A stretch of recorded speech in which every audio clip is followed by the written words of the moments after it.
Hey friends, welcome to my channel. I'm back with another video, and this video is what to expect after getting into nursing school, after getting accepted into nursing school. So guys, if you're watching this video and you recently got accepted into your nursing program, congratulations. It's such a big deal because the nursing program is super competitive to get into, so it's something worth celebrating. But even if you get accepted into nursing school, there is still lots of stuff for you to do for you to be fully accepted into that program. When I explain, it's gonna make sense.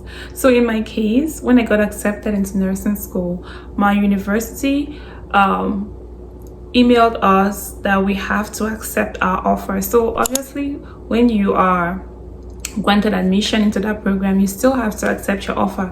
And in my case, for us to accept our offer, we had to pay a tuition deposit of $500 and accept the offer. After we accepted our offer, we then got like a welcome package into the program. This was like a 12-page book, or should I say it was like a 12-page PDF where it detailed all the stuff that we had to get done basically before the program starts and equally during the course of the program to maintain our spot in the program. So one thing is, you get into the program is one thing, you accepting your offer and you stay in the program is another thing. So after paying the tuition deposit and we got this welcome package, the next thing that we had to do was to get our immunizations. Oh my goodness, there are like 50 million immunizations that you have to get done. For my school, they wanted us to come in person to get these immunizations done at the university's hospital. They wanted us to come in with like all our vaccine records and stuff like that. So basically they would not just vaccinate you without like checking records or checking if you have immunity, because they don't just go ahead and just double vaccinate you. They won't take your word for it, right? They're going to still do their own checks to make sure that you've had these vaccines in the past, because some people have had vaccines in the past but they do not have records of these vaccines. So they will now in turn now do like an immunity, like they'll do some blood work to see if you have immunity to certain okay, like for example, I didn't really have like records of when I had like chickenpox vaccine, but I was given like an immunity test to see if I'm immune. I don't really know how to say explain that, but like they're going to do some blood works to see if you have if you have immunity to chickenpox. So basically that there were like so many vaccines. I've already mentioned like chickenpox. If you haven't gotten that done, that will be done. COVID vaccine, measles, mumps and rubella, polio, is it DTaP?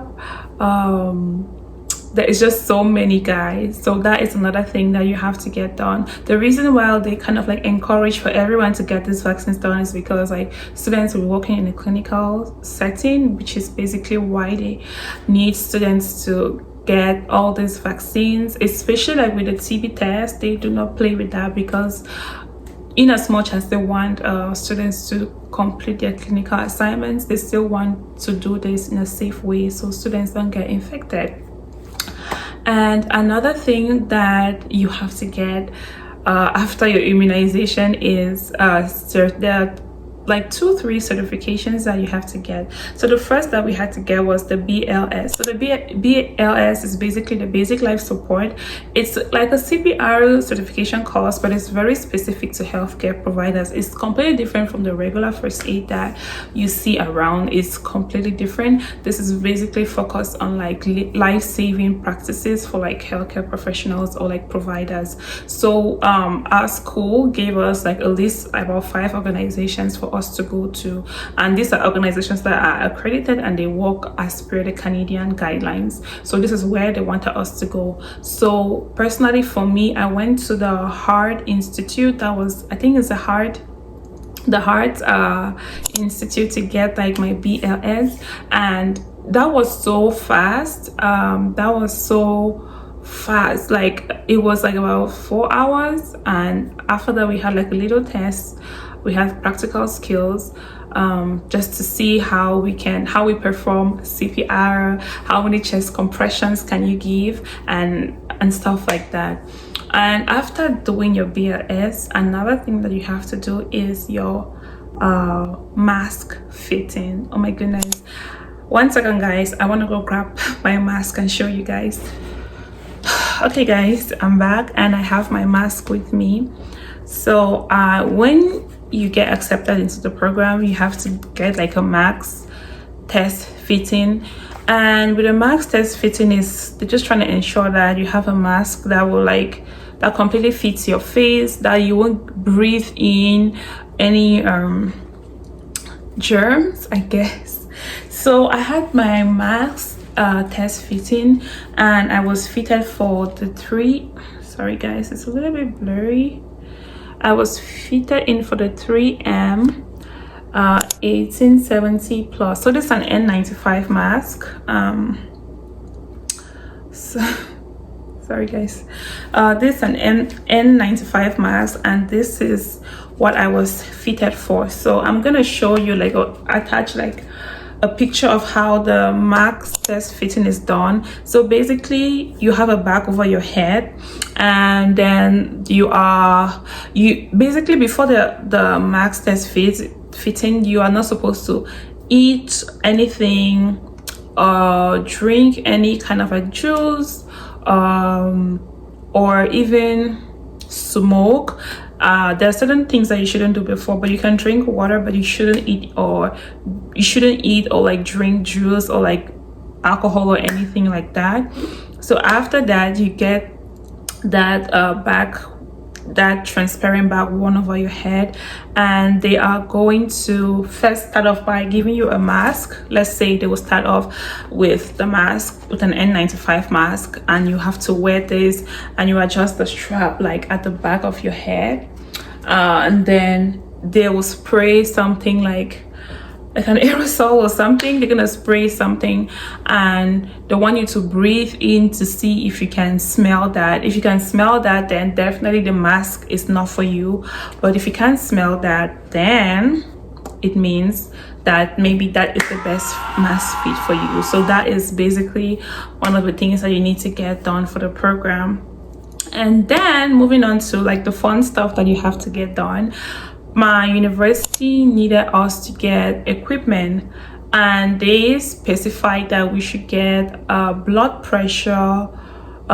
blood pressure cuff, and they equally specified that we should equally get a stethoscope, and they gave us two options: to either get a Leadman or the EDC. So I think I'm gonna settle for the Leadman, because I've seen so many reviews and so many people encourage that is the best option. So basically those are the things that you have to get done. And then another thing that we have to get done is to show up for our orientation. I know other schools have 1 day orientation, but in my case, my school, we have 2 days orientation because they have so much to cover. And on these days, I think we probably have to take pictures for our badges.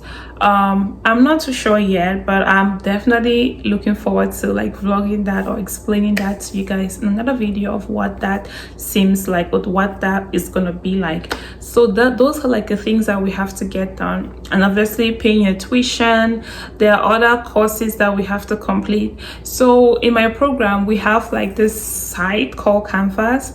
We use Canvas, and the university basically puts everything that we have to get done there. So when you log into your Canvas, you get to see the things that you have to do and the things that you've completed, and obviously it gets graded.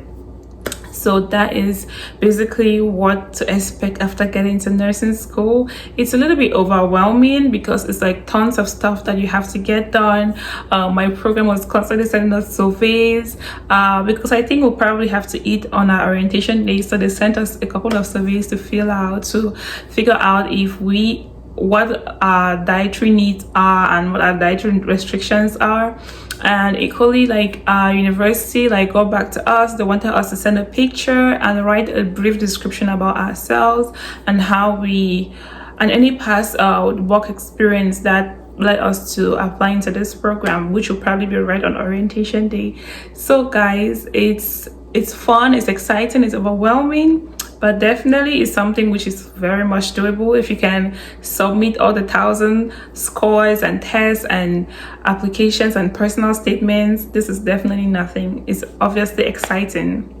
So guys, just watch out for my nursing school supply haul, because I am ordering a couple of things that my university required of us, and I'm equally going to order other stuff that I've seen on fellow nursing YouTubers channels that they recommended. So guys, I hope you enjoyed this video.